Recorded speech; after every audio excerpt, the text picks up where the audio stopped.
Fabrice Arfi, bonsoir. Bonsoir. Nous vous recevons pour une chaîne internet qui s'appelle Thinker.io. Nous sommes en direct. On vous reçoit dans le cadre de votre activité qui est le journalisme d'investigation. Vous travaillez chez Mediapart. Je vois un petit signe de tête. Est-ce que vous pouvez vous présenter succinctement? Bah oui, Fabrice Arfi, je suis journaliste depuis 1999, c'est-à-dire depuis l'âge de 18 ans. Je viens de Lyon, où j'ai commencé à la fois dans la presse locale, à la fois dans la presse nationale, à la fois dans la presse payante, à la fois dans la presse gratuite, à la fois dans la presse féminine, dans la presse d'annonce légale. Et je suis à Mediapart depuis sa fondation en 2008, et où je dirige aujourd'hui le service dit des enquêtes, avec une deuxième personne qui s'appelle Michael Agenberg. On va commencer la première partie de l'interview sur Sarkozy-Kadhafi. Petit sujet que vous pouvez nous résumer et on va vous poser des questions pour entrer dans le détail. Ouais. Est-ce que Sarkozy est un menteur?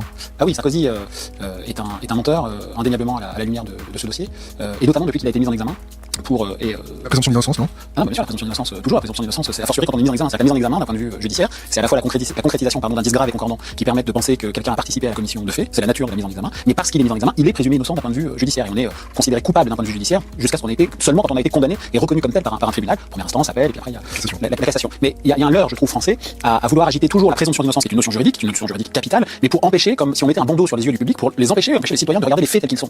Nous, journalistes, on est là pour documenter le réel tel qu'il est, mettre sur la table des informations d'intérêt public, vérifier, qui alimentent la conversation, il y en a qui sont pour, il y en a qui sont contre, il y en a qui sont ni pour ni contre, rien de contraire, peu importe. Les faits sont les faits, nous on n'est pas là pour qualifier pénalement les faits, ça c'est le boulot des juges. Et dans le dossier libyen, depuis qu'il a été mis en examen, c'est ce que je disais, c'est unique dans l'histoire de la République d'un point de vue judiciaire qu'une l'institution judiciaire accuse un ancien président de la République d'avoir été stipendié par une dictature à laquelle on fera par ailleurs la guerre quelques années plus tard. Les diamants de Bokassa, non, il n'a pas été mis. Alors les diamants de Bokassa, par exemple, il n'y a jamais eu de procédure judiciaire ouverte. Il n'y a jamais eu de mise en examen d'un président de la République en France, non pas à l'histoire de la 5e République, pour des faits d'avoir été corrompu par une puissance étrangère. On parle beaucoup de l'affaire russe et de l'ingérence russe aux États-Unis qui fait l'objet des investigations du procureur spécial Mueller.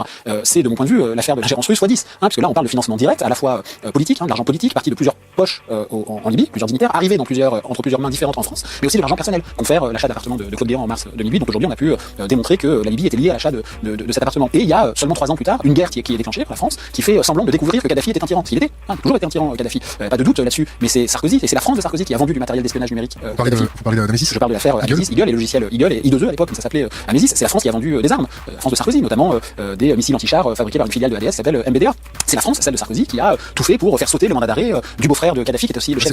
Abdallah Senussi, qui était le chef du renseignement militaire, qui était le principal condamné en France dans l'affaire du DC-10 UTA, qui était un attentat. On a fait péter un avion de ligne en 89 au-dessus du désert du Ténéré. Il y a eu plus de 170 morts, 54 Français. Bien, la bande à Sarkozy a tout fait pour faire sauter le mandat d'arrêt de Senussi. C'est la France de Sarkozy qui, comme aucune autre démocratie à ce moment-là, a accueilli le dictateur Muammar Kadhafi. On s'en souvient tous, en décembre 2007 à Paris, la pente bédouine dans les jardins de la République, le château de Versailles privatisé, le Louvre, les 6 jours de visite d'État. Aucun pays n'a autant notabilisé ce qui était quelques années plus tôt l'État paria, l'État terroriste, et seulement 3 ans après, on fait semblant de découvrir que c'est un dictateur. Alors, il ne s'agit pas de dire que la guerre est une fabrication, c'est pas du tout notre propos, ça n'a jamais été. Il y a évidemment eu des révoltes d'un peuple, notamment celui de Benghazi, qui était dans les mâchoires du dictateur, mais les arguments qui ont été avancés pour entrer en guerre, à savoir qu'il y avait des massacres massifs de populations civiles, voire comme ça a été dit à un moment donné à la tribune de l'ONU qu'il y avait un génocide en cours, cela est faux. Il y avait un début de guerre civile, il y avait une répression, pas du tout. Stimulé ou pas? Les poches insurrectionnelles? Moi je ne réponds que de ce que j'écris, j'ai pas d'éléments pour pouvoir dire que ça a été stimulé. Vous avez enquêté dessus ou pas? Oui, oui, on a enquêté dessus. Sur la simulation des révoltes? Non, alors sur les simulations des révoltes, je n'ai pas d'éléments. Je n'ai pas d'éléments qui permettent de soutenir quoi que ce soit. Et de ce qu'on sait, les dissidents libyens, les rebelles libyens, le peuple libyen avait de bonnes raisons de vouloir s'émanciper des mâchoires du dictateur. Il y a pas de doute là-dessus, c'était une dictature. Et c'est d'ailleurs la folie de la situation, c'est quand même grâce au logiciel Eagle d'Amésis que les services de sécurité libyens, un logiciel vendu par la France de Sarkozy,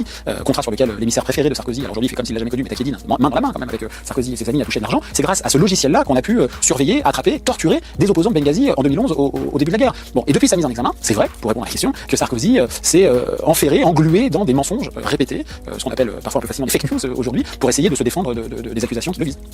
Il va aller en tôle ou pas? Non, ça je sais pas s'il va aller en prison.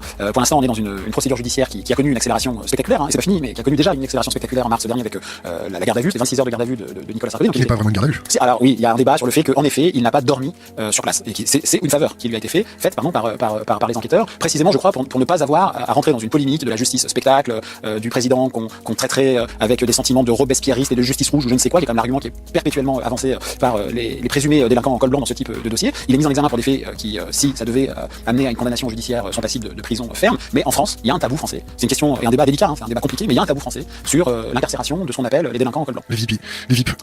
Too big to jail. Too big to jail. Le secret défense, vous avez vu depuis quelques années, ça a changé. Il est passé de 100 à 150 ans ou quelque chose comme ça. Normal, pas normal? Comment ça il est passé à 150 On a augmenté le temps du secret défense. La durée du secret défense. Oui, alors en fait, comment dire, moi j'ai toujours considéré qu'il fallait du secret en démocratie. Il faut évidemment du secret, il faut du secret médical, il faut du secret de la vie privée. Il faut du secret des affaires. Ouais, pourquoi pas que pour lutter contre l'espionnage économique entre entreprises entre elles, pourquoi pas? Il faut du secret défense. Le problème, et c'est comme on dit dans l'armée, un rétex, un retour d'expérience du travail qu'est le mien, qui est simplement d'être reporter, journaliste, c'est que en France, le secret, il a 2 tares. La théorie du secret, la théorie gouvernementale autour du secret, est lestée par 2 fardeaux. Le premier, c'est qu'il est mal défini, où ça commence un secret, où ça s'arrête, et il est mal contrôlé.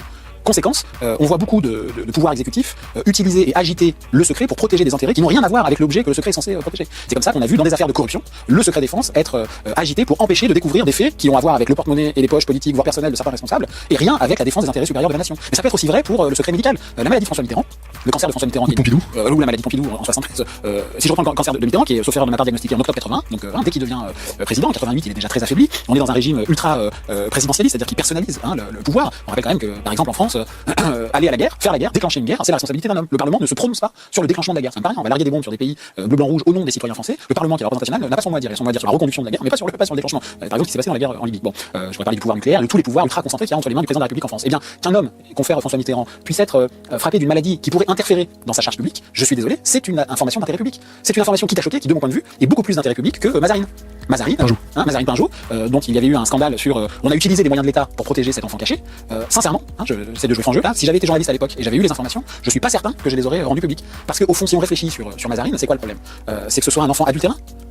Moi, ça me choque pas que les moyens de l'État se protègent des enfants du président. Ce sont des cibles, les enfants du président. Et on peut faire chanter le président. On peut prendre en otage les enfants du président. C'est normal de les protéger. Donc ça ne me choque pas qu'on protège une fille du président, même si c'est une fille cachée. Considérer que ce soit un scandale, ce serait considérer que c'est un scandale parce que c'est une fille adultérine. Donc je dis pas que j'aurais pas pu filer, je ne sais pas, je n'étais pas dans le contexte de l'époque, et je dis que c'est, de mon point de vue, beaucoup moins d'intérêt public a priori, vu de loin, et d'où je suis, donc c'est facile de dire ça avec le recul, que la maladie du président. Et pourtant, la santé, le secret médical, est un secret qu'il faut évidemment protéger. Quoi de plus intime avec les sentiments, la vie amoureuse que la maladie. Mais agissons au cas par cas et à la jurisprudence. Revenons à la mythomanie présidentielle, la mythomanie supposée présidentielle. On a suivi une cache d'investigation d'hier des Lucet, on passe le bonjour d'ailleurs. Il y a eu quelques petits décès suspects. À votre avis, qui est derrière ça? Disons qu'il y a indéniablement un parfum de mort qui entoure le dossier Libyen. Et de danger, forcément. Et de danger. Surtout pour ceux qui savent, c'est-à-dire les témoins ou les acteurs directs du dossier. Il y a des exemples documentés, précis de ce que je vais dire. Par exemple, on a un ancien Premier ministre et ministre du pétrole libyen qui s'appelle Choukri Ghanem, qui est au cœur de l'affaire du financement, qui est vraiment les mains dans le cambouis du financement présumé occulte de la campagne, et pas que, de la France et de la Sarkozy entre 2005 et 2007. De l'UMP. À l'époque, c'était l'UMP, mais pas que. Il y a aussi eu beaucoup de financement personnel, d'enrichissement personnel dans ce dossier. Cet homme, il est l'auteur de carnets manuscrits, il consignait dans un carnet manuscrit ses mémoires, s'il voulait écrire d'ailleurs son autobiographique, à la date d'avril 2007, il a consigné une partie des versements qui ont été opérés pour la campagne de Nicolas Sarkozy par la dictature libyenne. Ces documents, ils ont été retrouvés par la justice autrichienne, d'abord la police autrichienne, ont été transmis à la justice norvégienne dans le cadre d'un dossier précis, et puis transmis à la justice française. Les carnets ont été authentifiés par ces trois pays européens, et authentifiés comme datant de 2007. Et c'est un élément majeur de l'affaire libyenne, moins pour ce qu'il décrit, les versements qui ont été corroborés et documentés de manière extérieure à ces carnets, mais parce que, étant de 2007, ça vient fracasser la version de Sarkozy dans ce dossier. La version de Sarkozy dans ce dossier, c'est de dire l'affaire libyenne, c'est une machination, c'est un complot qui a été créé à l'aube de la guerre par un régime aux abois, le régime Kadhafi. Bon. En 2007, Choukri Ghanem, il pouvait pas prévoir 4 ans à l'avance la guerre en Libye. En 2007, c'est la lune de miel entre Sarkozy et Kadhafi, on en a parlé, la visite notamment de décembre. Donc il pouvait pas prévoir 4 ans à l'avance, pas possible. Donc c'est la preuve matérielle que ce que dit Sarkozy sur la soi-disant machination liée à l'affaire du financement est fausse. Bon, et ben cet homme, moins de 24 heures après des révélations de Mediapart sur cette affaire, c'était en avril 2012, il a été retrouvé au petit matin flottant dans le Danube, à Vienne en Autriche, où il avait trouvé refuge pendant la guerre. Bon.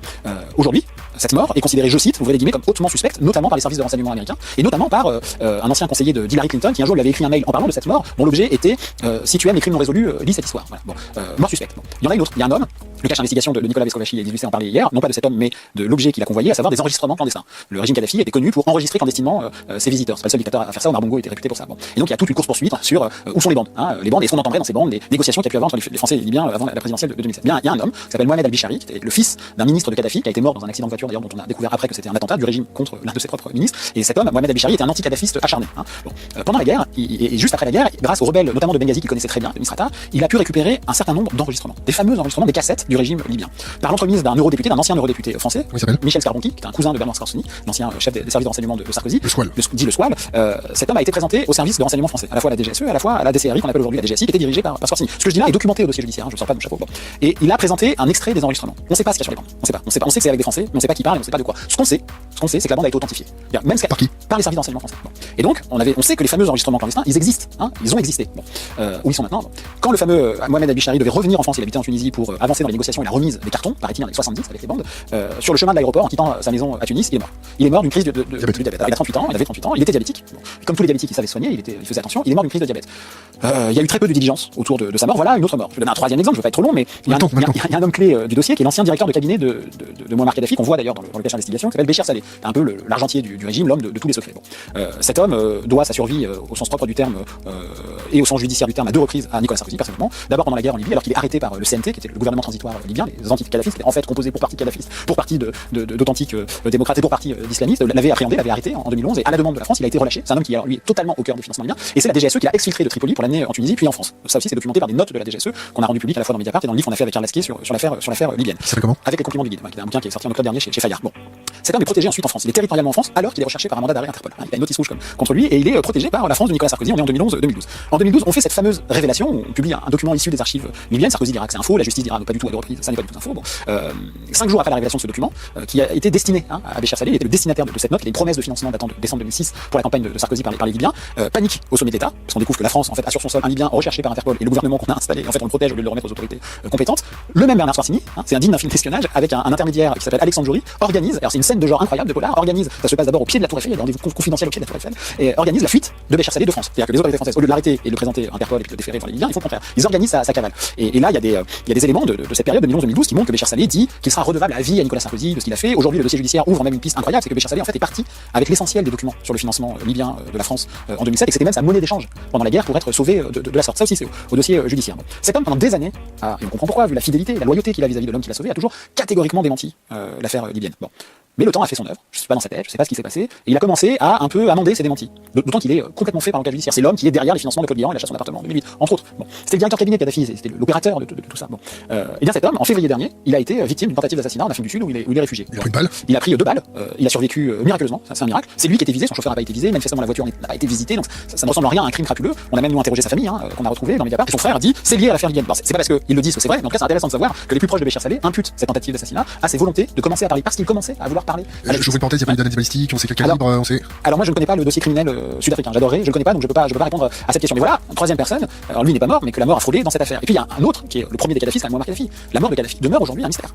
Qui a tiré? Ah non, c'est pas. Voilà, Kadhafi d'abord renverser le régime et tuer le tyran, c'était pas dans le mandat de l'ONU déjà de base. Comme mon fils, c'était pas dans le mandat de l'ONU. Le mandat de l'ONU c'était une no-fly zone. Bon, dès les premières heures, les premiers jours de la guerre, en fait on a violé la résolution de l'ONU. Bon. On sait que en octobre 2011, Kadhafi s'était réfugié à Sirte, c'était sa ville natale d'ailleurs, et puis il s'enfuit, c'est un convoi d'une dizaine de 4x4. Avec les 4x4 français équipés par nos technologies. Alors là, c'était pas en effet, parce avait aussi vendu un 4x4 équipé à Kadhafi, manifestement, c'est pas celui-là qu'il avait quand il s'est enfui. On sait que c'est un drone américain qui a d'abord droné le convoi pour le disloquer, il y avait entre 45 et 70 selon les sources 4x4 dans le convoi. Puis c'est un avion français, c'est la dernière bombe de la guerre, c'est un avion français qui a tiré pour tuer. Voilà, bon. Miraculeusement, là aussi, il en réchappe. On a tous vu les images de Kadhafi, chopé par la foule, lynché par la foule, il était extrait comme ça d'un conduit d'égout, il était plus que sévèrement molesté, il est mis vivant sur une voiture. Vous vous rappelez de ses dernières paroles? Non, c'était quoi ces dernières paroles? Qu'est-ce que j'ai fait? Qu'est-ce que je t'ai fait? Qu'est-ce que j'ai fait moi? Oui, il y a aussi paraît-il tout ça pour ça, c'est un côté très shakespearien voilà. Et là on n'a plus d'images après, et on a le cadavre de Kadhafi, on voit l'impact de balle. Bon. L'ONU a demandé à pouvoir faire une autopsie et avoir accès, s'il y en avait eu aux autopsies du cadavre de Kadhafi. Le CNT, donc le gouvernement transitoire libyen, qui était vraiment dans la main de la France et du Qatar à l'époque, a refusé. Donc on n'a pas de vérité médicale scientifique sur la mort de Kadhafi. Ce qu'on sait en revanche, notamment grâce aux révélations, pas que, mais du Canard enchaîné de son ancien rédacteur en chef Claude Angély, c'est qu'il y avait une cinquantaine d'hommes des forces spéciales françaises sur place, autour de la scène qu'on décrit. Alors moi je sais pas ce qui s'est passé, je sais pas qui a tiré. Ça peut très bien être un Libyen qui, vivant sous le joug de la dictature, se venge comme ça peut arriver dans ce type de scène. Ça peut être un des participants à la coalition, un agent, une barbouze, j'en sais rien. Ce qui est certain, ce qu'on peut dire de manière factuelle, c'est que rien n'a été fait pour le garder vivant. On le chope, il est vivant. Rien n'a été fait. Alors que si on avait des forces militaires sur place, il y a quand même un mandat d'arrêt de la CPI, de la Cour pénale internationale contre lui. On aurait pu le prendre vivant, l'exfiltrer, puis l'amener à La Haye pour qu'il soit jugé. Bon, le résultat est le même. Qui est tiré contre lui, sur lui, c'est qu'aujourd'hui il peut plus témoigner lui non plus. Est-ce que le fait que Sarkozy aille faire des petites conférences au Qatar, c'est un petit retour de service, pas du tout? Je sais pas, mais en tout cas, je sais pas, c'est un retour de service, mais en tout cas, ça montre ça montre l'étonnante porosité qu'il peut y avoir immédiatement. C'est même plus du pantouflage, quoi. C'est une espèce de fusion-acquisition entre un milieu qui est celui normalement de la sphère publique et de l'intérêt public, avec des milieux financiers qui sont pas réputés pour leur philanthropie et la sphère de l'argent privé. Et donc évidemment, ça peut que questionner comment un homme qui a été le premier magistrat de France, le garant des libertés, le garant en partie de la Constitution, etc., à la tête de l'État français, se retrouve à faire des conférences. On avait diffusé une fois, on avait récupéré l'enregistrement d'une des conférences de 45 minutes. Je crois que ça doit pas 100 000 euros, les 45 minutes pour Sarkozy.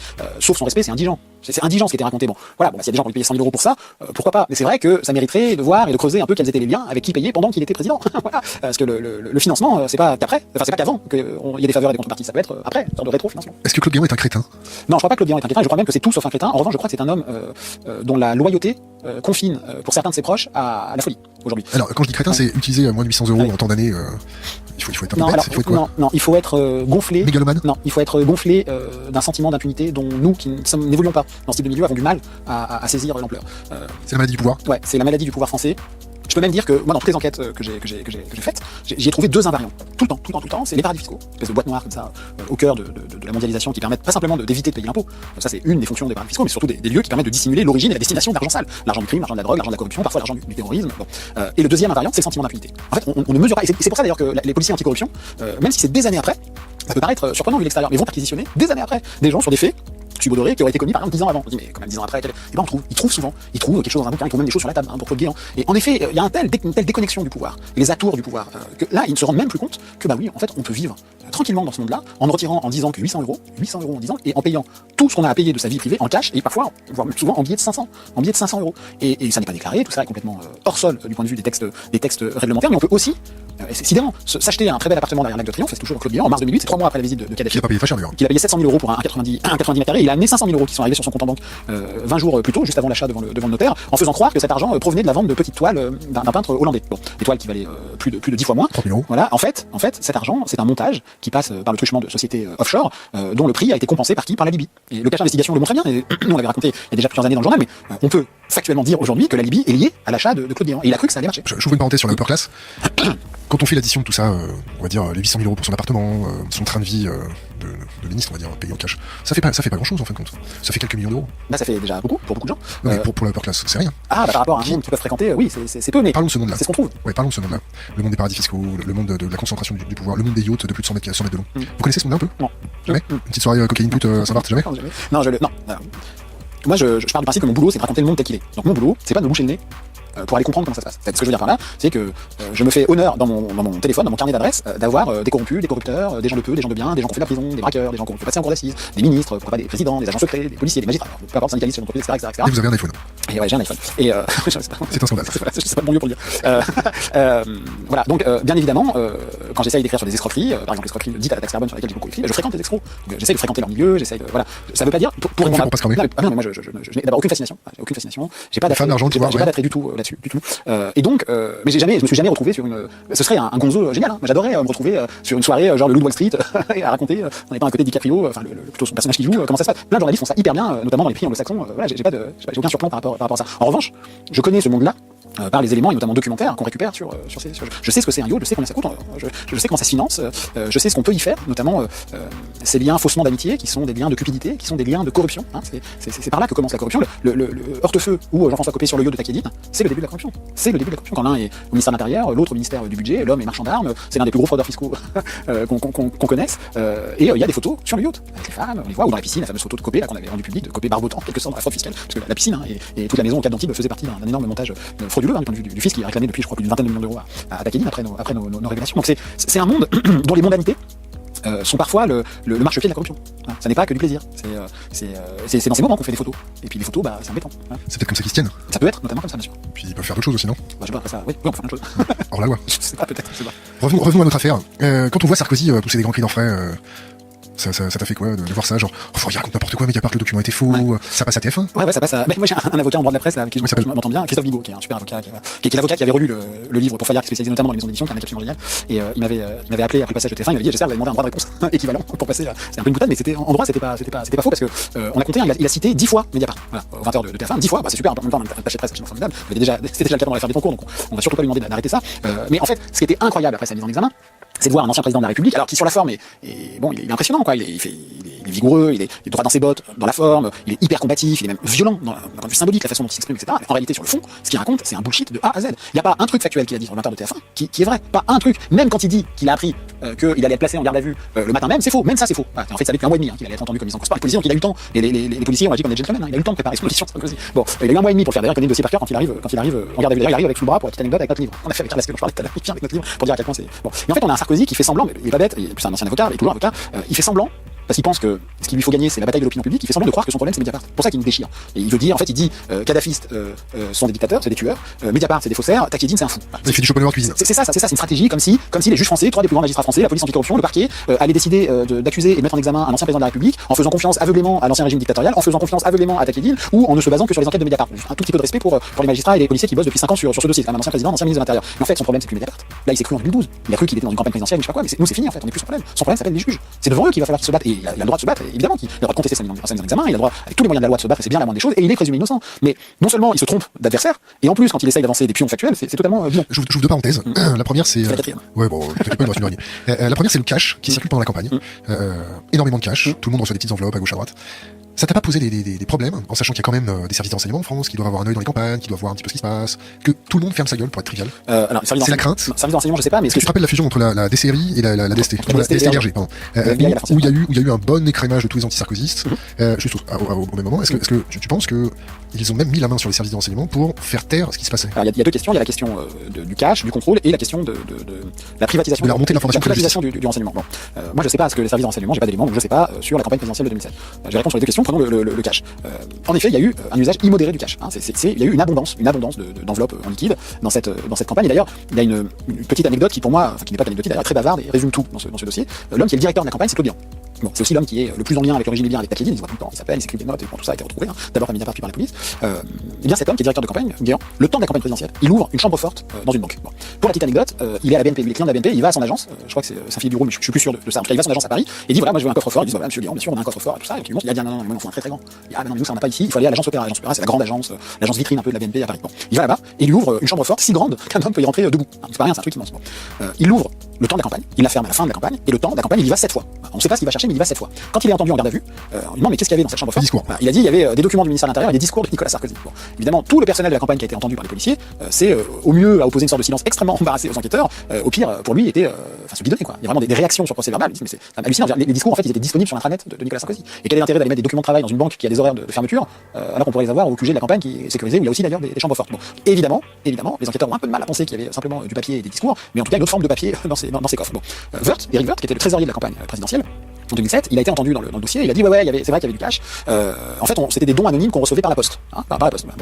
Alors pas de peau, le chef du courrier de l'UMP a été entendu. Bon, il dit on n'a jamais reçu d'enveloppe avec des billets de 200, des billets de 500 anonymement par la poste. On imagine le gars ou la nana qui va financer une campagne électorale et qui va mettre anonymement 500 € et les envoyer. Bon, tout ça n'a absolument aucun sens et ça a été démenti. Alors Woerth, il a conscience du problème, il dit c'était que 35 000 €. Bon, en réalité, au regard de l'enquête, c'est inchiffrable parce qu'on parle de centaines et centaines et centaines d'enveloppes. Et c'est inchiffrable pourquoi? Parce que c'est pour ça qu'on utilise le cash. Parce que ça ne laisse pas de traçabilité le cash. C'est exactement la raison. Et pour répondre à la question, il y a normalement une commission de contrôle des comptes de campagne en France. Et en fait, c'est le Moyen-Âge cette commission. Elle n'a pas de moyens d'enquête.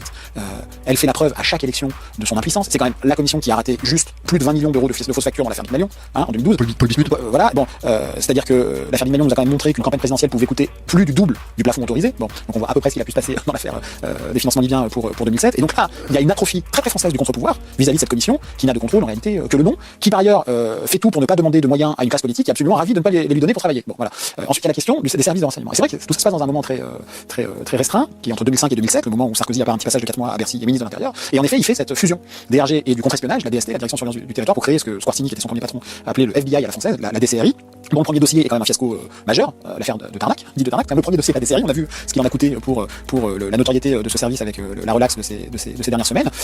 Et en effet, on a vu que la DCRI, à mains égards, il ne s'agit pas de jeter tous les agents, il y a des gens absolument formidables qui bossent là-bas, il y a des gens qui luttent contre le terrorisme, il y a des gens qui comptent pas leurs heures, des fonctionnaires absolument extraordinaires. Il ne s'agit vraiment pas de dire qu'il y a bien sûr qu'il y a des blocs monolithiques avec les méchants des services, c'est vraiment absolument pas mon propos, mais c'est vrai qu'il y a eu sous Sarkozy une volonté de faire de la DCRI la brigade du chef. Et alors là, j'ai une autre anecdote très courte, mais qui pour moi dit, oui pardon, je dis très court parce que je suis habitué aux interviews, faut faire quoi, mais qui dit tout de cela et qui est dans l'affaire libyenne.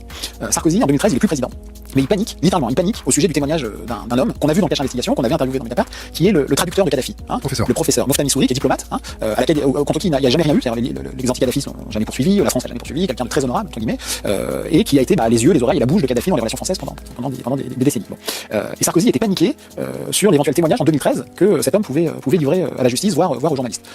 Et ce qu'il fait, c'est qu'il appelle à 2 reprises, il est plus président, hein, faut quand même imaginer la scène, il appelle le chef des services secrets de la DCRI, qui s'appelle Patrick Calvar, et il lui demande ce qu'ils ont sur Moftami Souri.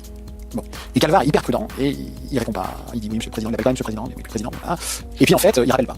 Et Sarkozy appelle son chef de cabinet, en tant qu'ancien président, il y a quand même un cabinet, il y a quand même un chef de cabinet. Le chef de cabinet qui, pour la petite anecdote, il s'appelle Michel Gaudin, c'est l'ancien patron de la police nationale. Ça montre un peu le prisme de Sarkozy, qu'il lui faut un patron de la police comme chef de cabinet en tant qu'ancien président. Bon. Il l'appelle, Gaudin, Sarkozy, et il est énervé, Calvar il rappelle pas, etc. Et il a cette phrase exceptionnelle, Sarkozy. Il dit, mais il nous est fidèle, lui, point d'interrogation. C'est-à-dire que l'ancien président de la République, parlant du patron des services secrets intérieurs, à son chef de cabinet, demande si, est-ce qu'il nous est fidèle, lui. Si c'est pas une phrase mafieuse, ça, j'assume, hein, si c'est pas une phrase mafieuse, c'est quoi? Bon. Mais pourquoi il dit ça? Parce que pour répondre à la question sur les services de renseignement, oui, sous Sarkozy, je sais pas si c'est plus, en tout cas que pour d'autres gouvernements, d'autres présidences, la cellule de l'Élysée sous Mitterrand, on a vu ce que c'était, le patron du journal pour lequel je travaille, Edouard Pinel, était quand même le journaliste le plus écouté par Mitterrand, mais sous Sarkozy, en effet, on a considéré que les services secrets intérieurs étaient sa chose, c'était la brigade du chef. Voilà. Et c'est pour ça qu'il se sent impunément capable de dire en 2013, mais est-ce qu'il nous est fidèle, lui? Voilà. Et ça, pour moi, ça dit tout. C'est le petit événement c'est la leçon de chose parfaite de l'état d'esprit de certains au pouvoir face à ce type de dossier.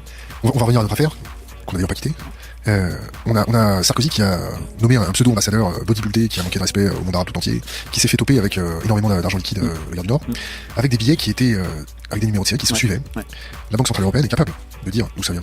Pourquoi la Banque Centrale Européenne la personne en question, c'est Boris Voyant. C'est un homme qui doit toute sa carrière à Sarkozy. Il était déjà avec Sarkozy au ministère de l'Intérieur. C'est déjà le conseiller diplomatique de Sarkozy au ministère de l'Intérieur. C'est devenu son Sherpa, comme on dit, un conseiller diplomatique à l'Élysée. Après, il a eu une carrière d'ambassadeur. Bon. On le voit dans le reportage de Cache Investigation. Ils ont trouvé une image d'archive incroyable. On le voit là comme des pompiers, là, faire la planche. Bon. En effet, c'est un peu l'ambassadeur en slip de bain. Parce que son compte Facebook était il était en slip et tout ça. Bon. Très un peu James Bond. Il allait sur des forums extraordinaires. Ah bon, ça bon. Et c'est vrai que ce Boris Voyant s'est fait choper comme un bleu en juillet 2013, gare du Nord. Il allait montrer dans le Thalys qui allait l'amener à Bruxelles. Et là, il y a des douaniers qui lui ont tapé sur l'épaule. Monsieur, alors, il était habillé en jean polo. Il n'avait pas de téléphone sur lui. Il n'avait pas de papier sur lui. Pas de papier d'identité. Il avait juste, si je peux me permettre, juste 2 cartes bleues sur lesquelles il y avait son identité. Donc bon, il est quand même pas si futé que ça. Il y a quand même son nom sur les cartes bleues. Enfin, il y en avait 2. Et les douaniers lui disent, c'est une phrase réglementaire, est-ce que vous avez quelque chose à déclarer supérieur à temps, etc. Il dit non. Il dit, très bien, est-ce que vous pouvez ouvrir? Alors, il avait un petit sac à la main, puis un sac à dos. Et donc il ouvre, et dans le sac, il y a un sac. Il ouvre le sac dans le sac. Dans le sac, il y a un sac plastique qu'il ouvre, et là, il y a 350 000 € en cash et 40 000 $ en cash sur les 2 sacs confondus. Bon. Et il dit, Boris Voyant, c'est les douaniers disent, d'où vient l'argent? Bon. Parce que déjà là, de base, il y a manquement déclaratif. Bon, ça c'est illégal. Blanchiment de fraude fiscale, parce que c'est de l'argent qui n'est pas déclaré, très bien. Mais il y a d'où vient l'argent? Quelle est l'origine de l'argent? Et donc il monte un chantier pas possible en disant que c'était de l'argent que lui avait versé un entrepreneur irakien, parce que quand il avait été, après avoir été ambassadeur en Irak, il avait monté une boîte de consulting pour faire du business. Ce qui montre d'ailleurs que l'ambassadeur, après on pense qu'on peut faire du business avec le pays dans lequel on a été ambassadeur, tout va bien. C'est comme les conférences de Sarkozy, tout va bien. Bon, il se trouve qu'en fait c'est pas vrai. C'est complètement bidon. L'entrepreneur dit qu'il l'a jamais rémunéré, mais c'est complètement bidon pour une raison encore plus simple, c'est que en effet les billets d'abord sont neufs et tous les numéros se suivent. Et ça veut dire une chose très simple, c'est que les billets n'ont jamais été mis en circulation dans l'économie réelle. Voilà. Et que ces billets proviennent de lots fabriqués par des banques centrales européennes. L'enquête a déterminé que ça avait été fabriqué par une banque centrale, de mémoire la Finlande, qui a livré des palettes à l'Irlande, banque centrale d'Irlande, parce que les banques centrales se livrent de l'argent, et l'Irlande n'a pas voulu dire à quel pays elle a livré. L'Irlande, qui est très jalouse de sa réputation de mauvaise coopérante judiciaire, on parlait d'Apple tout à l'heure, c'est comme là que Apple cache ses milliards pour ne pas payer d'impôts.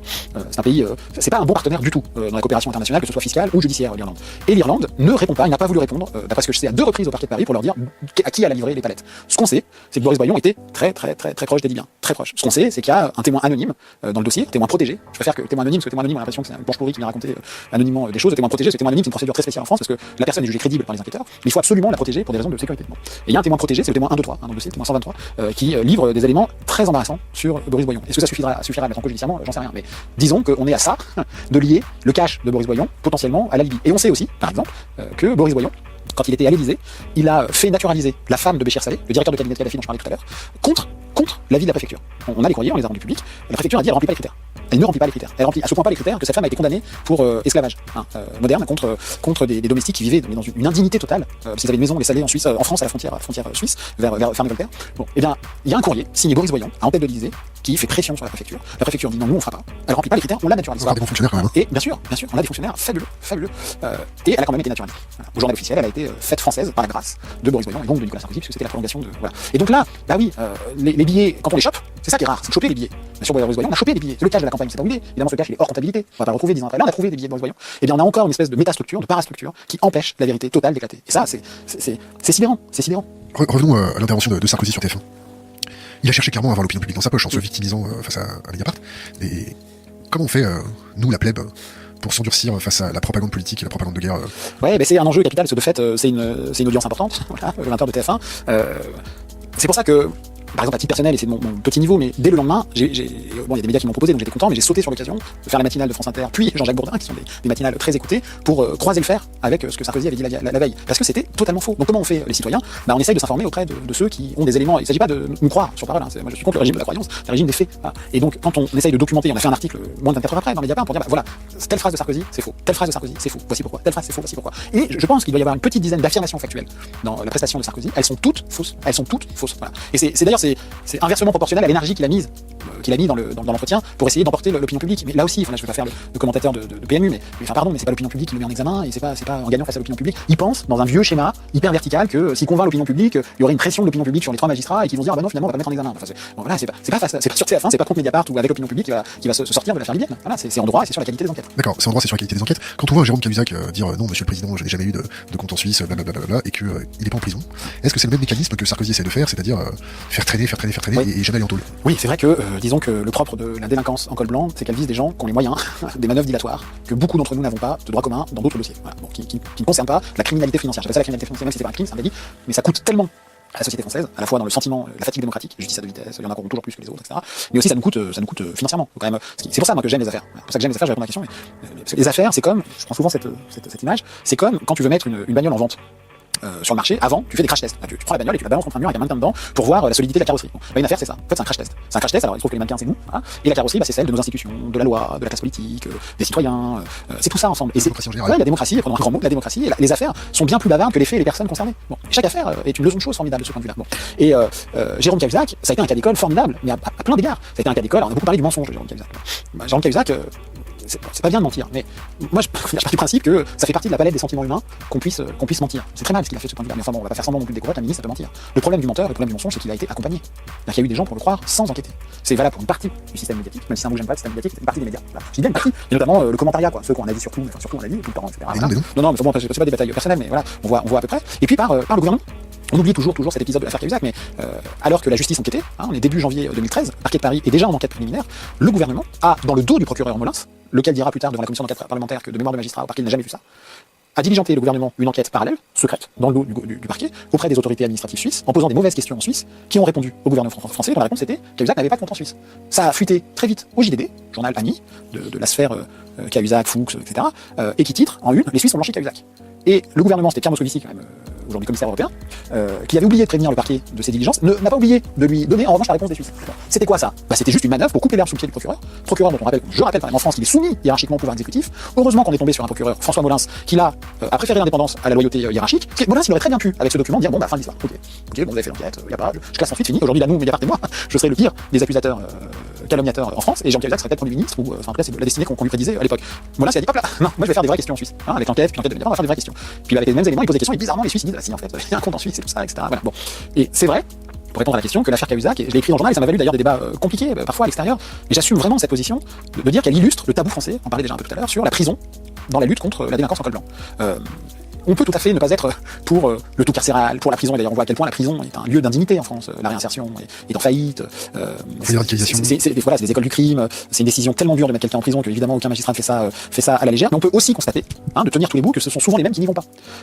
Et que, c'est pour ça que moi je suis pour le décentrement, que dans d'autres pays, ça se passe pas comme ça en fait. Voilà, dans d'autres pays, les démocraties libérales au sens... en Allemagne, en Angleterre, aux États-Unis, en Israël, on va en prison pour des délits qui sont des atteintes à la probité. Et personne ne discute là-bas de la justice robespierriste, des juges rouges, n'importe quoi. En Israël en ce moment les enquêtes concernant les coups il y a quelques freins quand même, non? Alors non, c'est un pays bizarre, Israël. C'est un pays bizarre de ce point de vue-là. C'est un pays qui a quand même mis son premier ministre, Ehud Olmert, en prison pour des bacs de 14 000 euros. 14 000 euros sur un marché, sur des pots de vin, sur un marché immobilier. Bon, 14 000 euros, c'est pas les montants dont on parle dans l'affaire Livienne ou Big Lyon, je ne sais pas, ou même Cahuzac. Bon, il y a l'actuel premier ministre Netanyahou qui a été mis en cause et entendu comme mis en cause par la police dans plusieurs affaires et il est cerné par la justice anti-corruption.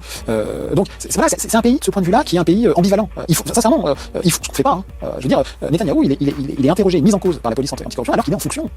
En France. En Angleterre, j'étais en Angleterre tout à l'heure, un député qui a triché sur ses notes de frais, il a fait 6 mois de prison ferme. Il s'appelle Denis McShane, et ça n'était pas le seul du tout.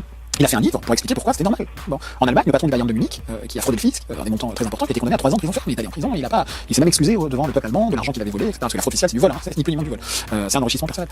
Un ancien gouverneur de l'Illinois aux États-Unis, qui avait essayé de monnayer un siège sénatorial, il a été condamné à 14 ans de prison ferme. Et il est allé en prison. Il n'a pas fait les 14 ans, il est allé en prison. En France, les derniers à être allés en prison pour des affaires d'atteinte à la probité, c'était dans les années 90. C'était Carignon, c'était l'ancien secrétaire d'État Boucheron. Voilà. Et depuis, il n'y a pas eu. Et le jugement Cahuzac, en première instance, il a été condamné à 3 ans de prison ferme, donc il était certain avec une peine pareille de faire au moins quelques mois à l'ombre. Et en appel, il a été condamné à 4 ans de prison. Alors on a l'impression que c'est aggravé, mais en fait non, seulement 2 avec du ferme, donc 2 avec sursis.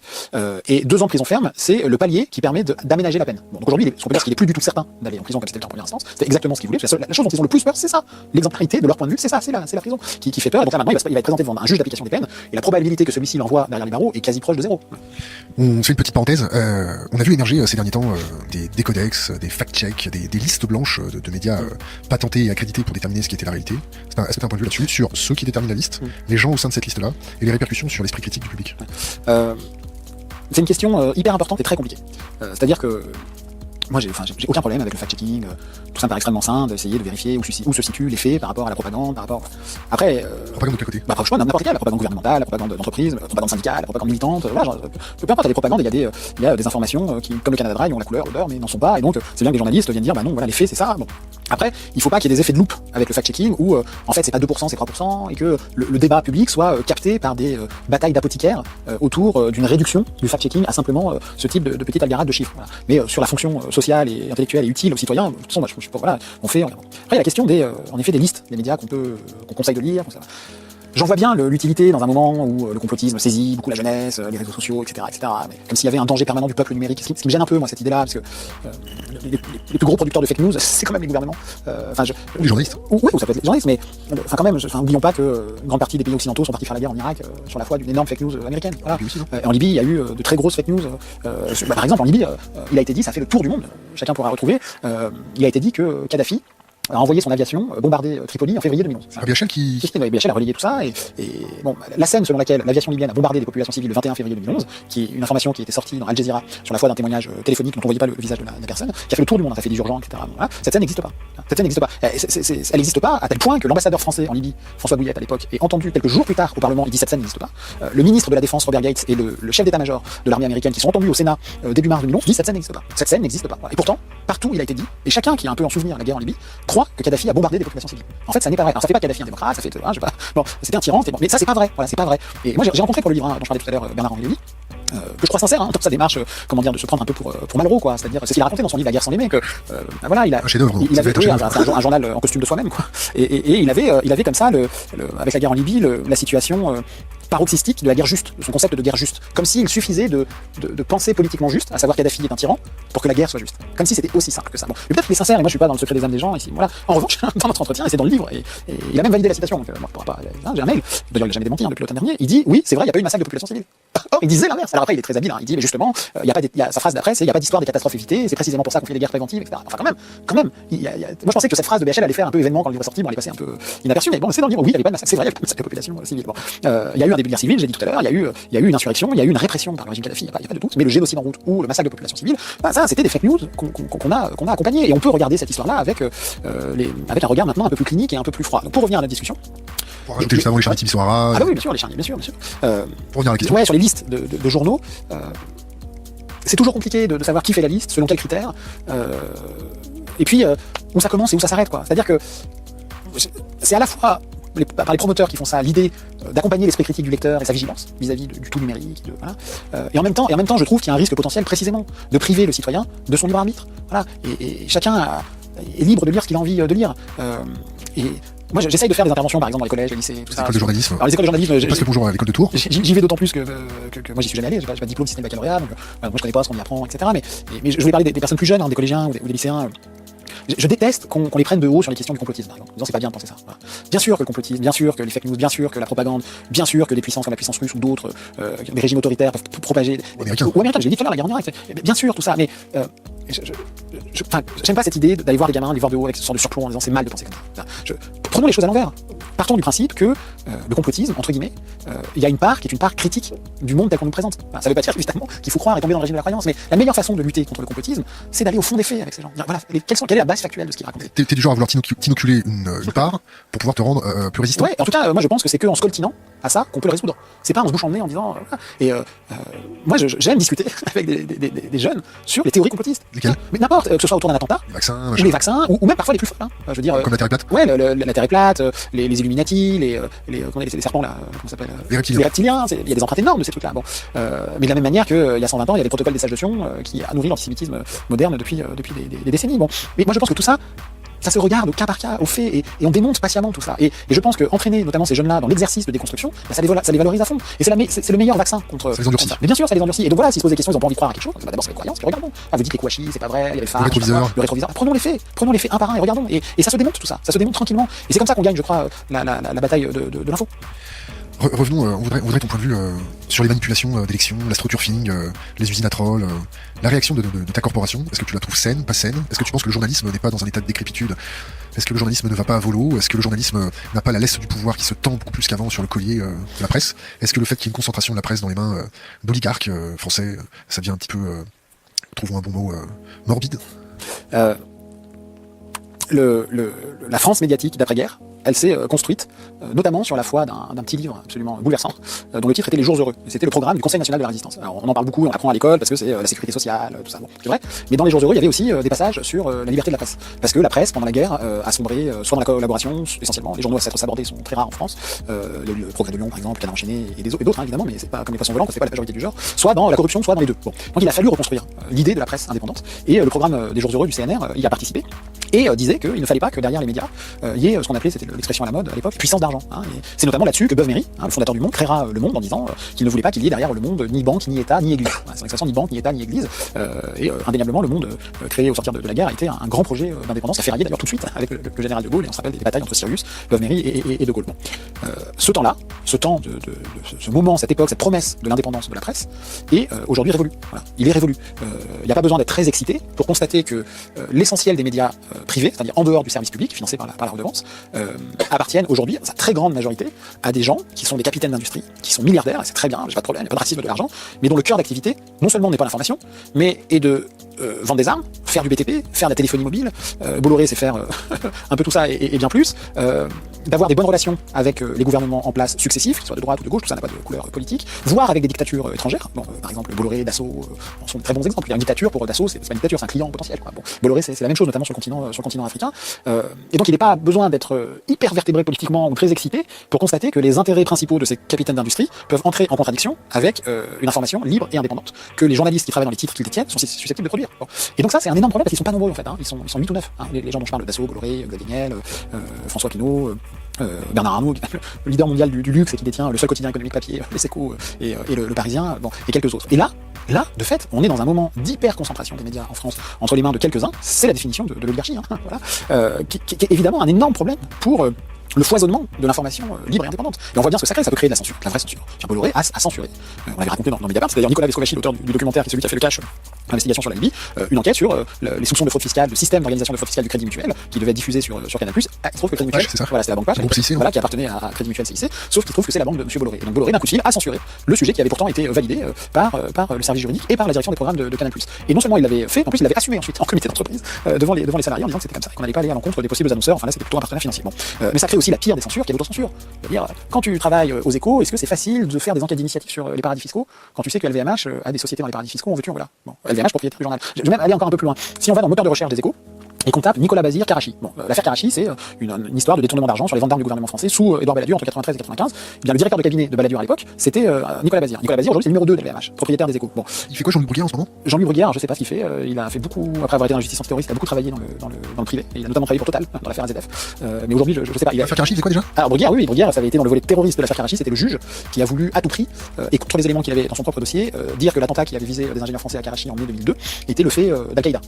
Or, le dossier montrait le contraire. Tout laisse à croire, enfin même à montrer, à démontrer que c'est les services de renseignement pakistanais, voilà, les redoutables ASI, qui sont derrière cet attentat. Bon, Nicolas Bazir, qui est d'ailleurs témoin mariage de Sarkozy et Caramouni, il est renvoyé dans le tribunal correctionnel pour être jugé dans le volet financier des détournements d'argent sur les ventes d'armes du gouvernement Balladur. Bon, je sais pas si ceux qui nous regardent peuvent faire l'expérience, je l'ai pas fait depuis maintenant plusieurs années, mais si on tapait Bazir Karachi, on avait une ou deux brèves qui remontaient. Bon, voilà, dans les Échos, sur le site des Échos. On fait comment pour vaincre cette autocensure? Ça, c'est, on se bat où on est, mais c'est vraiment pas facile. Il fait froid dehors, voilà. Les enfants ont besoin de manger. Les enfants ont besoin de manger, mais il faut que la puissance publique considère que lutter pour la liberté d'informer, c'est pas tout à fait la liberté d'expression. La liberté d'expression, c'est la liberté du n'importe qui en démocratie de pouvoir dire ce qu'il a envie de dire, à condition de ne pas mordre la ligne jaune de l'incitation à la haine, etc.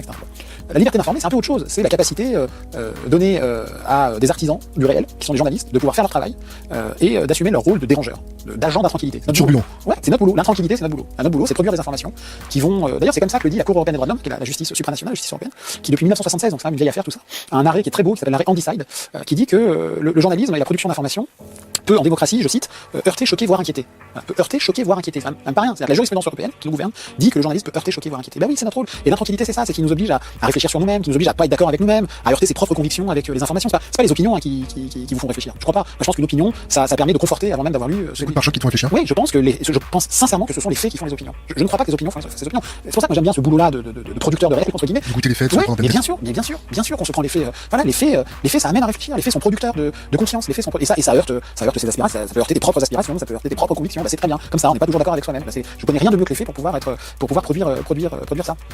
Un avis sur France 24 et un avis sur RT. Ouais. Ou Chateaudet. Ah oui. Voilà, je vais pas donner les mecs qui se défilent, mais je vois bien le parallélisme. Financement d'État. Il y a deux. Voilà. Les deux sont financés. Ouais, les deux sont financés. Pour moi, la meilleure réponse, j'ai resté dans la droite ligne de ce que j'ai dit tout à l'heure, c'est de pas faire d'injonction de principe entre les uns ou les autres. Hein, ce sont des télés liées à des puissances publiques, qui sont des puissances politiques. Hein. Je pense que le régime de Vladimir Poutine est un régime autrement plus autoritaire que le régime français, et que Poutine est autrement plus autoritaire que les gouvernements français. Même après la Sarkozy, même après tout ça. Oui, je pense que, en dépit de son extrême faiblesse, la démocratie française est garante d'un certain nombre de libertés, plus que ce que je crois savoir, de loin, du régime russe. Ouais, je le crois, peut-être je me trompe, mais je le crois sincèrement. Et donc, pour répondre à la question, il faut regarder ce qu'ils produisent. Moi, je connais pas assez, c'est pour ça que j'ai peur de faire le normand et de me défiler, mais il faut regarder ce que Russia Today produit. Il faut analyser la ligne éditoriale, il faut analyser les faits qui rendent public, est-ce que c'est vrai, est-ce que c'est faux. Jamais mis les deux dans France 24 ni dans RT. Non, alors moi, je confesse, c'est un truc que je fréquente très peu, et France 24 et RT. Mais dans certains pays, les médias, entre guillemets d'État, entre guillemets, mais français, sont vus comme des instruments du pouvoir politique français.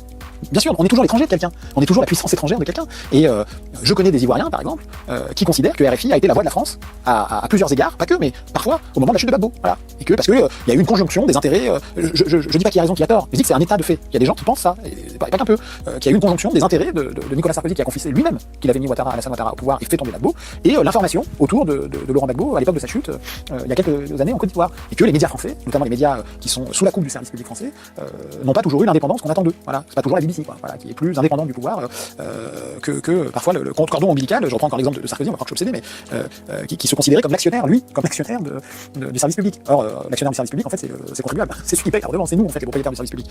C'est pas le ministère de tutelle ou la présidence de la République. Et donc là, il y a une grande maladie française, c'est celle de la verticalité. Alors voilà, et donc s'il y a des fact-checkers, tout à l'heure, qui veulent comparer la production de Russia Today et celle de France 24 pour voir ce qui est juste faux. Voilà, La liberté de la presse en France, on est combien?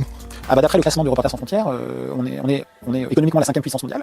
On est le pays, on dit souvent c'est le pays des droits de l'homme, c'est le pays de la déclaration des droits de l'homme en France. On n'est pas 5e. Je crois qu'on est entre 30 et 40. Ça va être 34, je crois. crois. 34 le classement par cœur. Donc c'est vraiment pas glorieux. Avec mon confrère et ami Paul Moreira, qu'on passe le bonjour, qui co-dirige l'agence Première Ligne, qui produit Cache Investigation entre autres. On avait dirigé un ouvrage avec 16 journalistes qui avaient écrit dedans, qui s'appelait Informer n'est pas un délit. Et Informer n'est pas un délit était un livre dont le but était que plusieurs journalistes dits d'enquête racontent une enquête un peu symbolique pour eux, qui avait beaucoup fait couler d'encre et fait parler d'elle, et qui en même temps la raconte à la première personne, révèle les embûches françaises face à la liberté d'informer. Et ça allait du harcèlement judiciaire d'un Denis Robert. Ouais, les procédures Bayon, enfin Denis Robert, c'était dément. Passe le bonjour aussi. Passe le bonjour, c'était complètement dément ce qu'il a eu à vivre. Il avait fait un très beau texte dans ce livre face à Claire Spier, mais aussi les violences physiques que ceux qui enquêtent sur l'argent du Front National, et notamment les paradis fiscaux aussi. Ouais, mais sur par exemple Marine Turchi à Mediapart qui enquête et qui avait révélé le financement russe du Front National, qui est un parti qui est pour la fermeture des frontières et la souveraineté, mais pas celle de l'argent. Pas de problème d'être le parti des étrangers de ce point de vue-là. Marine, elle se fait molester, elle s'est fait attaquer, elle s'est fait physiquement, je veux dire. Voilà. Mais on a raconté aussi le contournement du droit de la presse, on a raconté ce que c'est le journalisme dans la presse locale. Voilà comment les baronnies politiques locales étouffent la liberté d'informer d'un point de vue local, qui est une révolution majeure à mener en France. Hein. Il faut retourner la table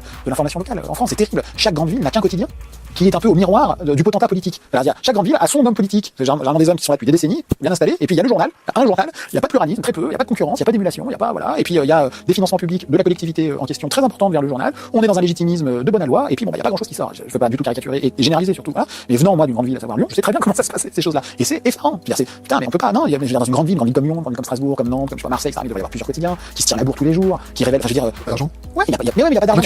Combien je gagne? Moi, je gagne entre 4 300 et 4 400 net. euros net par mois, x 13. Voilà. Plus, donc ça, c'est à Mediapart. Plus, donc, je suis dans la grille des salaires, plus un intéressement quand on fait du bénéfice, et on en fait. Et plus. Combien d'intéressement? Alors putain, alors, les chiffres, je sais pas, ça doit être, cette année, ça doit être, je pense, entre 1000 et 2000 euros. Hein. Mais ça, c'est variable, ça dépend, voilà. Et puis aussi des contrats d'édition que je peux avoir à côté quand je fais des bouquins. Voilà. Moi, j'ai aucun problème, voilà. On voit ça. Ouais. Les journalistes autrement burnés comme toi, ils gagnent combien? Que dalle. Non, mais moi je fais partie des gens qui sont Privilégié. hyper bien payés dans la profession. Je mets de côté la télé, qui est parfois quand même je mets de côté la télé, le régime de ceux qu'on voit à la télé. Parce qu'ils font la coulisse. Non, mais c'est un scandale. Non, mais c'est une profession. C'est ta femme pour les rendre plus dociles. Je sais pas, en tout cas, la précarité n'aide pas à l'indépendance. Ça, c'est sûr. Ça, c'est certain, la précarité. J'ai dit tout à l'heure, il fait froid dehors. La précarité, ça aide pas du tout. Ça aide pas du tout. Bon. Et c'est une profession qui est dramatiquement précarisée. Et on m'interroge par exemple souvent sur l'abattement fiscal des journalistes. Les 7 500 balles. Voilà, les 7 650 euros qu'on retranche du volume des revenus qu'on déclare, qui est pas, c'est pas rien. Les avantages de la carte de presse aussi. Pour Ouais. acheter sa machine à laver. Alors ça, moi, j'ai jamais fait. T'es pas au courant? Non, alors ça, jamais. Non, mais même moi, je suis un peu psychopathe là-dessus. Par exemple, la carte Fais de jamais presse. rincer la patte. Non, mais par exemple, la carte de presse, ça autorise à rentrer gratuitement dans les musées. Heureusement. Ouais, mais alors ça, moi, j'y arrive pas. Hein. Je comprends pas pourquoi je paierais pas une place au musée. Sincèrement, vraiment, je comprends pas ça. Mais par exemple, l'abattement fiscal, mais sincèrement, alors je vais pas faire le focus, je me l'applique. Hein. Mon épouse est journaliste, on se l'applique. Travaille où? Elle travaille pour le site Les Jours. Ouais, super site, c'est des anciens Libé qui ont monté ça, une sorte de journalisme en série, Netflix, journaliste, c'est hyper bien. Lesjours.fr.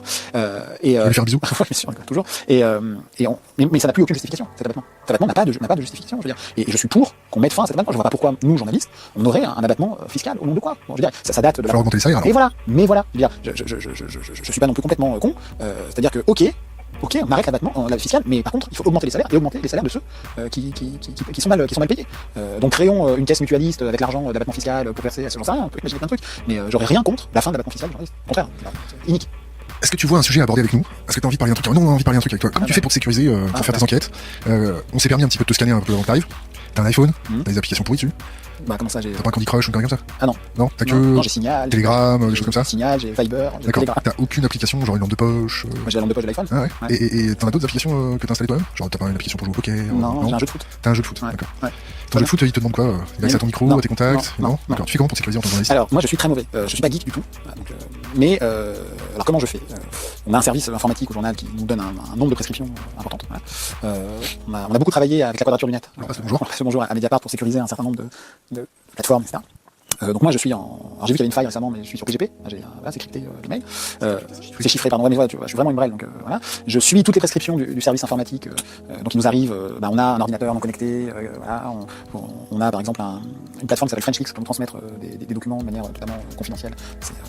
C'est la Quadrature du Net qui nous a aidé à faire tout ça. C'est ça, tu sais, non? Benjamin. Bayard. Non, Sontag. Ouais, Sontag. Benjamin Sontag qui nous a aidé. Donc tout ça se passe sur un ordinateur qui n'est jamais connecté. C'est hyper compliqué. Il y a des codes, des lignes de code pas possibles et tout. Moi j'apprends tout ça. Voilà. Après, moi après j'ai les applications là, Signal, tout ça. J'utilise beaucoup. Alors dans le domaine dans lequel j'évolue professionnellement. Et notamment, par exemple, dans le monde politique, tout le monde est persuadé d'être écouté. Voilà. Tout le monde est sûr, vrai ou faux, mais tout le monde est sûr, il est sur écoute. Les députés, les ministres, ils sont tous sûrs qu'ils sont sur écoute tout le temps. Donc c'est vrai que c'est hyper pratique ces trucs, ces signaux, ces machins, parce qu'il y a comme une forme de sentiment de sécurité numérique, et donc ils sont. Alors moi je suis très vieille école par ailleurs, c'est-à-dire que je ne crois qu'au rendez-vous physique. Tu fais du downgrade technologique? C'est quoi du downgrade technologique? Bah tu fais le téléphone arabe, tu passes avec tes... Oui, je fais le téléphone arabe, les sources délicates ont des surnoms pourris, voilà. Y compris dans ton téléphone portable? Y compris dans mon téléphone portable. C'est bien. Voilà, ça arrive. Tes collègues?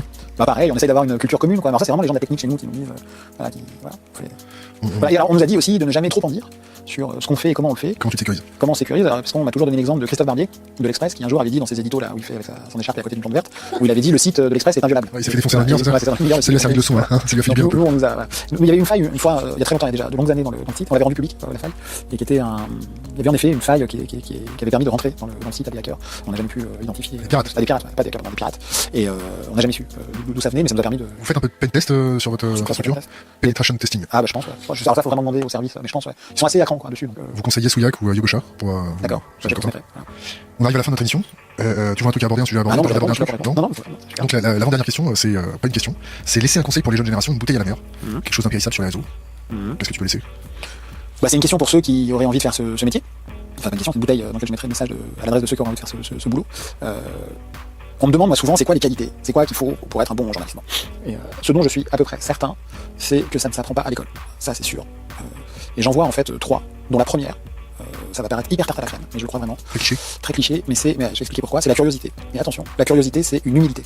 En fait la curiosité ça veut dire je sais pas. Moi il n'y a rien qui me rend plus dingue que les jeunes générations ou plus âgées, peu importe, mais qui savent. Les gens qui savent, les sachants, ils savent tout. Ils savent comment faire en équipe de France et résoudre le conflit israélo-palestinien. Ils savent, voilà. Ils savent avant même d'apprendre. Voilà. Et en fait, c'est quand même un truc de malade, notre boulot, c'est ne pas savoir, apprendre et transmettre.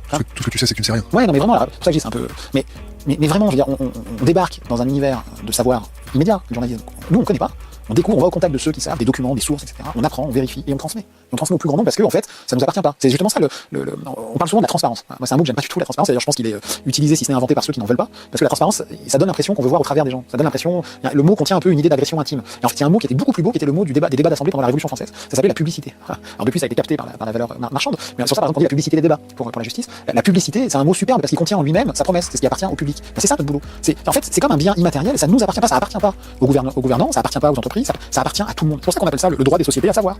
Les grands textes internationaux consacrent ça. C'est-à-dire que Victor Hugo, qui n'a pas été que poète et écrivain, il a aussi été député. En 48, il avait eu une très belle phrase à l'Assemblée. Il avait dit que le droit de vote et la liberté d'informer, c'est les deux facettes d'une même pièce. Et qu'en démocratie, si vous n'avez pas l'un et l'autre, en fait, vous n'avez pas la démocratie. Si vous avez le droit de vote sans la liberté d'informer, sans la liberté de savoir, T'as des moutons. bah oui, tu votes avec un bandeau sur les yeux. Donc, et si tu as la liberté de savoir mais que tu peux pas voter, t'es dans des dictatures éclairées. Mais voilà, bon.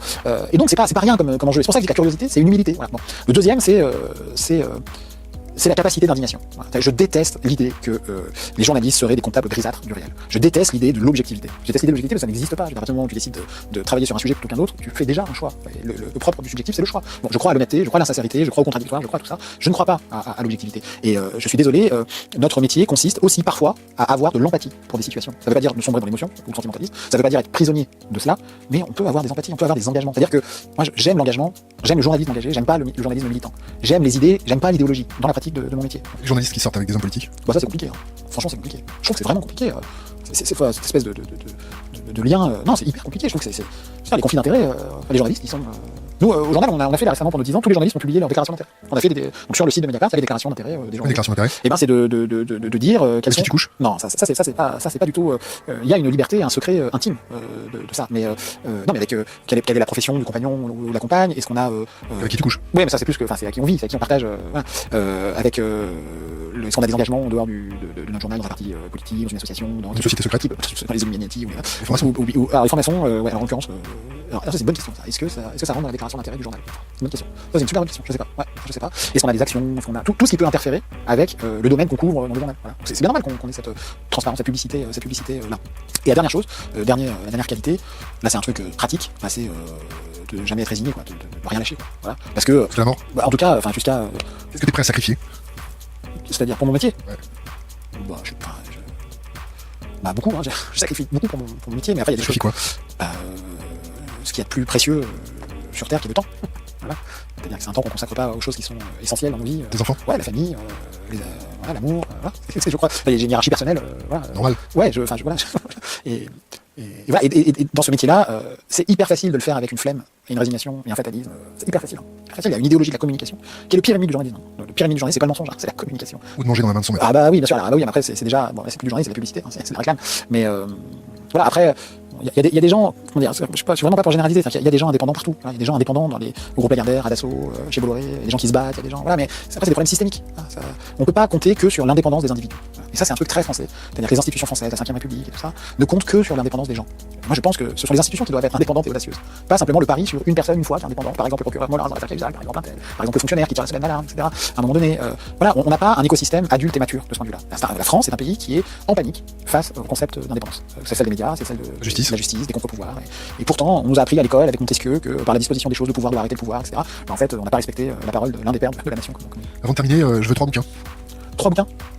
Alors un bouquin de Mikhail Bulgakov qui s'appelle Le Maître et la Marguerite, un bouquin qui avait été interdit soviétique, absolument magnifique, comme la littérature russe, fou, fantasque, puissant, profond, mélancolique. Voilà. Alors là, c'est comme dans High Fidelity, l'affaire de classement et tout.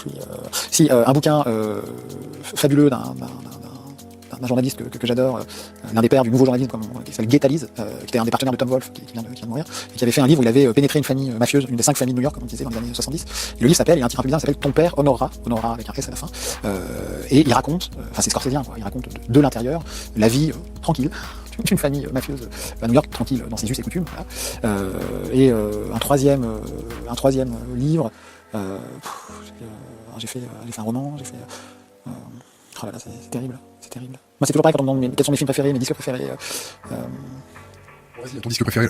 Ah bah, mon disque préféré, moi j'ai 2 idoles, c'est Miles Davis et le Kind of Blue de Miles Davis. C'est une révolution au même titre que la nouvelle vague a pété les codes du cinéma académique, donc le nouveau roman a détruit la narration académique. Voilà, c'est le gars qui a réinventé le temps musical. Et l'autre, alors c'est pas un album, c'est toute la discographie, c'est Weird, parce que c'est la rencontre de la littérature à New York. Fabrice Arfi, merci. Merci. Coupé.